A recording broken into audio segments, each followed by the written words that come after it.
Assalamualaikum warahmatullahi wabarakatuh.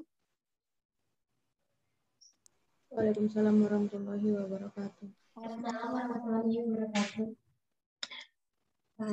Alhamdulillahilladzi arsala rasulahu bil huda wa dinil haq liyuzhirahu ala dini kulli wala karihal musyrikun wala karihal munafiqun.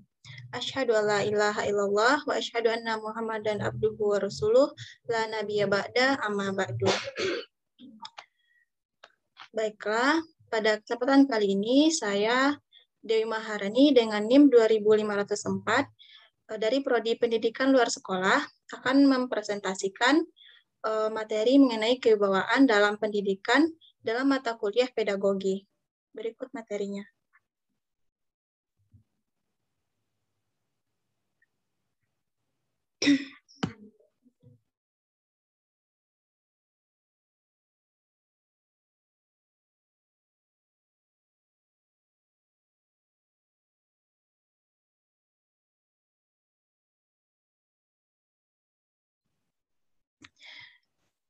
Baiklah, untuk materi pertama yaitu pembahasan kita itu ada 3. Yang pertama yaitu pengertian dari kewibawaan, fungsi kewibawaan dalam pendidikan, dan penggunaan kewibawaan dalam pendidikan. Yang pertama kita masuk pada pengertian kewibawaan. Jadi pengertian kewibawaan menurut arti kata adalah kewibawaan berasal dari kata wibawa yang berarti kekuasaan, memberi perintah, atau yang disuruh ditaati. Sedangkan yang dimaksud dengan kewibawaan adalah suatu pancaran batin yang dapat menimbulkan pada pihak lain sikap untuk mengakui, menerima, dan menuruti dengan penuh pengertian atas kekuasaan tersebut. Dan menurut Weinstein dan kawan-kawan pada tahun 1996, kewibawaan adalah adanya penerimaan, pengakuan, kepercayaan siswa terhadap guru sebagai pendidik yang memberikan bantuan, tuntunan, dan nilai-nilai manusiawi. Dan selanjutnya, menurut Hadianto pada tahun 2004, seorang guru merupakan manusia yang terhormat dalam segala aspek, yang harus menjadi suri tauladan di kelas dan di luar kelas, baik dalam hal kemampuan berpikir, bersikap, maupun bertutur kata yang tercermin dari tingkah lakunya. Selanjutnya, bagaimana sih sikap anak terhadap wibawa pendidikan? Yang pertama yaitu ada sikap menurut atau Volgin, yaitu mengakui kekuasaan orang lain yang lebih besar karena paksaan dan takut. Jadi bukan tunduk atau menurut yang sebenarnya. Dan yang kedua yaitu ada sikap tunduk atau patuh, yaitu dengan sadar mengikuti kewibawaan. Artinya mengakui hak orang lain untuk memerintah dirinya dan dirinya merasa terikat untuk memenuhi perintah itu.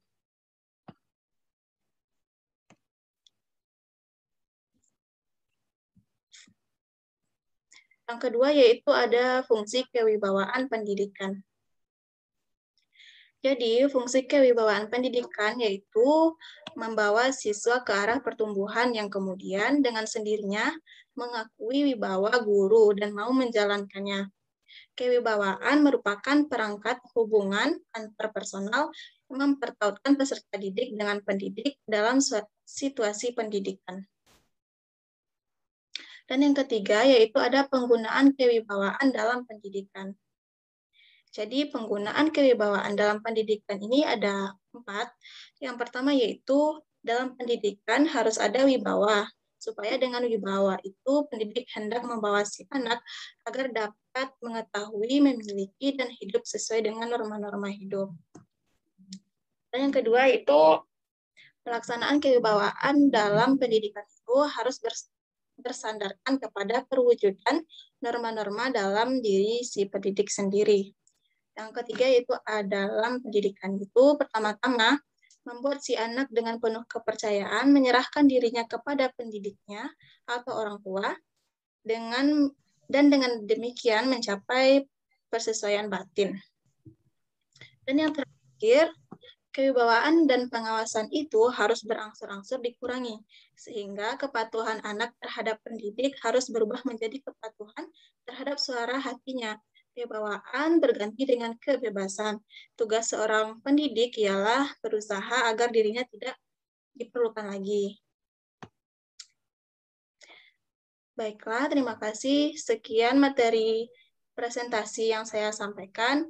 Apabila ada dari rekan-rekan yang ingin menambahkan materi, dipersilahkan. Izin menambahkan, Bu. Dipersilahkan kepada Rani Febrina. Baiklah, penambahan materi dari saya yaitu kewibawaan guru atau pendidik yang didapat melalui jabatan ada dua sifat. Yang pertama, kewibawaan pendidikan. Sama halnya dengan kewibawaan pendidikan yang ada pada orang tua, guru atau pendidik melalui jabatannya sebagai pendidik telah diserahi sebagai sebagian dari tugas orang tua untuk mendidik anak-anak. Selain itu, guru atau pendidik melalui jabatannya menerima kewibawaan dari pemerintah yang mengangkat mereka. Namun, kewibawaan yang ada pada guru ini terbatas oleh banyaknya anak-anak yang diserahkan kepadanya dan setiap tahun terjadi pergantian murid. Yang kedua, kewibawaan pemerintah. Selain memiliki kewibawaan, guru atau pendidik melalui jabatan juga mempunyai kewibawaan pemerintah. Mereka telah diberi kuasa oleh pemerintah atau instansi yang mengangkat mereka. Kekuasaan tersebut meliputi pimpinan kelas. Di sana anak-anak diserahkan kepadanya.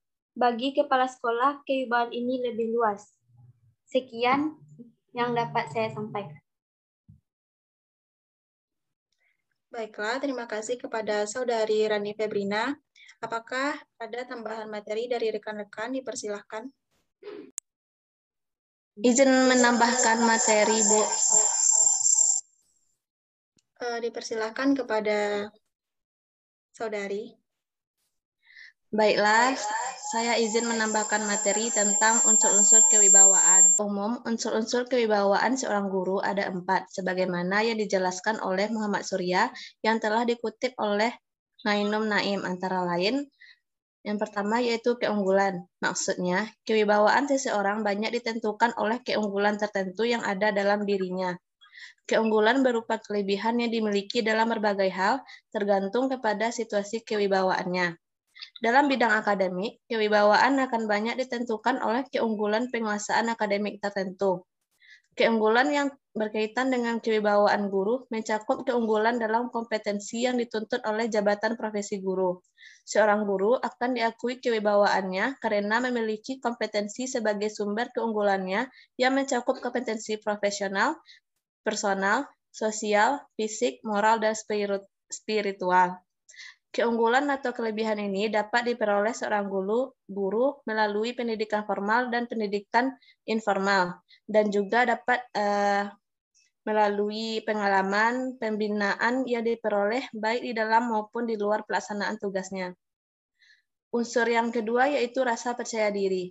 Dalam hal ini, rasa percaya diri sangat berperan penting bagi seorang guru, yang mana jika seorang guru memiliki rasa percaya diri yang tinggi, di sini guru akan lebih meyakinkan dengan wibawa yang mantap sehingga dapat mempengaruhi orang lain. Rasa percaya diri lebih banyak menggambarkan kualitas kepribadian seseorang yang bersumber pada konsep dirinya.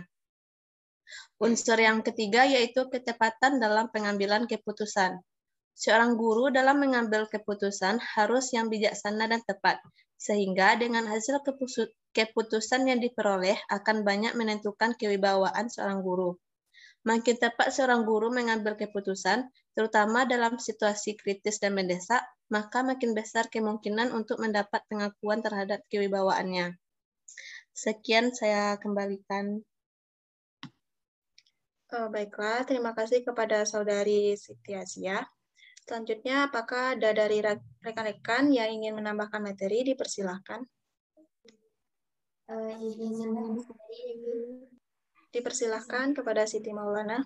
Baik, saya akan menambahkan materi tentang faktor-faktor kewibawaan. Penggunaan kewibawaan oleh guru atau pendidik harus berdasarkan pada faktor seperti 1. Dalam menggunakan kewibawaannya itu, hendaknya didasarkan atas perkembangan anak itu sendiri sebagai pribadi. Yang kedua, pendidik hendaklah memberi kesempatan kepada anak untuk bertindak atas inisiatif sendiri. Yang ketiga, pendidik hendaknya menjalankan kewibawaannya itu atas dasar cinta kepada peserta didik. Sekian dari saya, dikembalikan kepada Dewi. Baiklah, terima kasih kepada Saudari Siti Maulana. Sesi selanjutnya yaitu sesi tanya jawab. Dan kepada rekan-rekan, jika ada pertanyaan, dipersilahkan.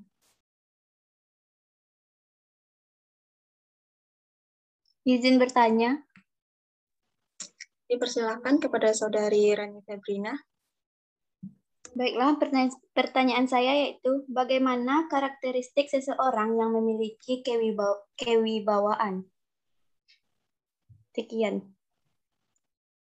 Baiklah, untuk pertanyaan selanjutnya, dipersilahkan kepada rekan-rekan. Izin bertanya, Dewi. Dipersilahkan kepada Siti Asia. Baiklah, pertanyaan saya yaitu, kenapa dalam sebuah proses belajar mengajar sangat penting kewibawaan? Apakah kewibawaan seorang pendidik itu memiliki motivasi pada anak atau bagaimana? Sekian, terima kasih. Baiklah, terima kasih kepada Saudari Siti. Pertanyaan selanjutnya yang terakhir dipersilahkan kepada rekan-rekan.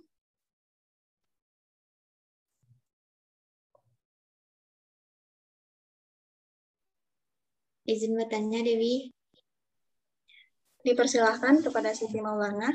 Baiklah, saya bertanyakan tentang bagaimana membedakan pendidik yang dan tidak berwibawa dari segi sikapnya kepada peserta didik.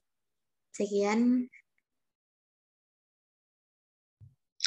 Baiklah, terima kasih kepada rekan-rekan yang sudah bertanya.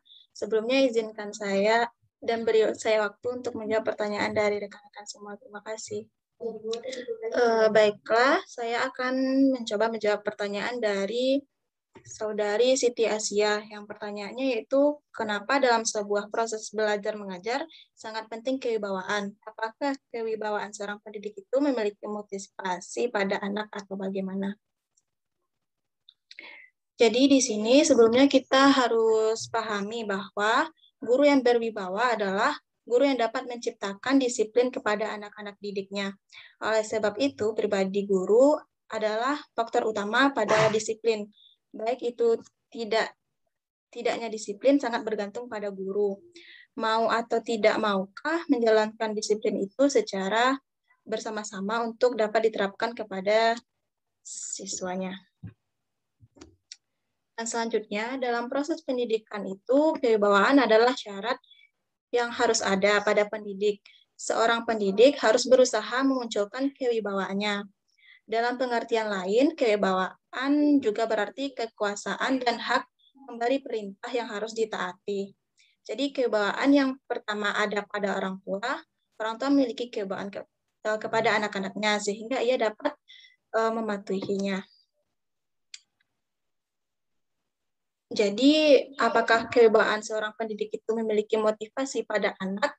Jawabannya iya, karena dengan kewibawaan itu anak akan merasa dirinya seperti yang saya jelaskan tadi, guru yang disiplin, ia harus mengerti apakah ia disiplin atau tidak. Jadi bisa memberikan contoh atau tidak kepada peserta didiknya. Jadi itu dapat memotivasi anak dalam proses belajar mengajarnya. Mungkin sekian. Apakah Saudari Siti Asia paham atas jawaban yang saya berikan? Baik, terima kasih Dewi.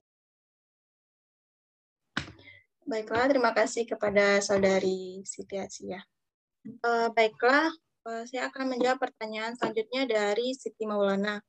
Yang pertanyaannya yaitu, apa perbedaan guru yang berwibawa dan guru yang tidak berwibawa? Jadi, cara membedakannya itu dapat dilihat dari ciri-ciri seorang guru itu berwibawa atau tidak. Jadi, ciri-ciri guru yang berwibawa itu yang pertama, menghormati siswa dan tidak membuat mereka runtuh mentalnya dengan perkataan yang negatif dan memojokkan. Yang kedua, melibatkan mereka dalam proses pengambilan keputusan. Dan yang ketiga, mendengarkan mereka saat bicara, tidak berteriak saat marah, yang membuat mereka malah merasa takut kepada kita. Yang keempat yaitu adil. Maksudnya mudah diajak berkomunikasi, selalu ada saat mereka membutuhkan dan selalu mendukung. Yang kelima yaitu ada saat mengajar itu tidak tegang dan melakukan pembelajaran yang menyenangkan dengan berbagai metode atau cara.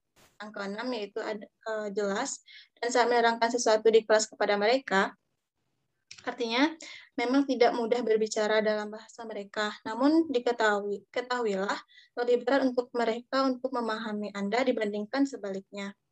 Dan yang ketujuh yaitu jangan menyerah terhadap mereka, karena setiap peserta didik itu pasti memiliki sikap yang berbeda-beda. Dan yang kedelapan yaitu ada guru menjadi seorang yang ditunggu-tunggu dalam kelas. Jadi kita sebagai pendidik itu pasti disambut dengan senang disambut senang oleh peserta didiknya.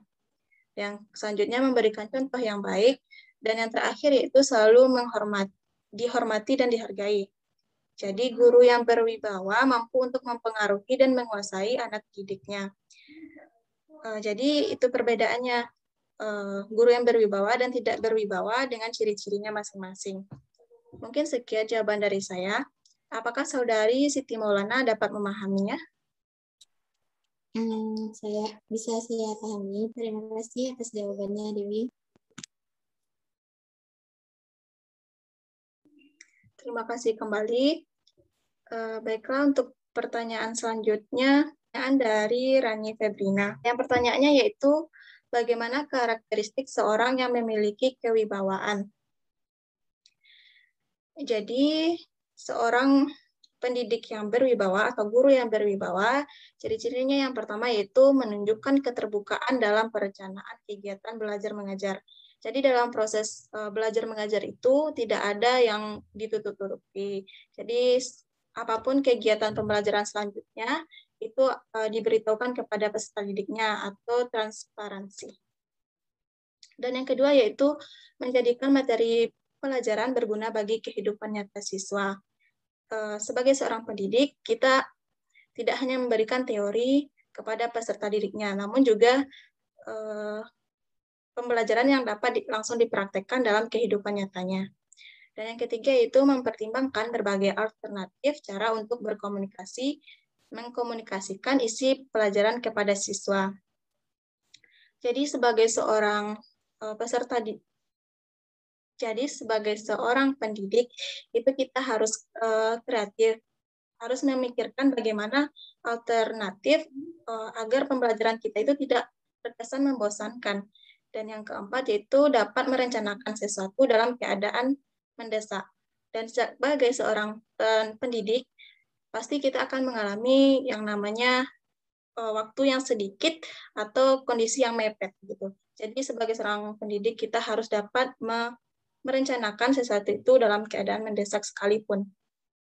Dan yang terakhir yaitu dapat menggunakan humor dalam menciptakan situasi yang menarik.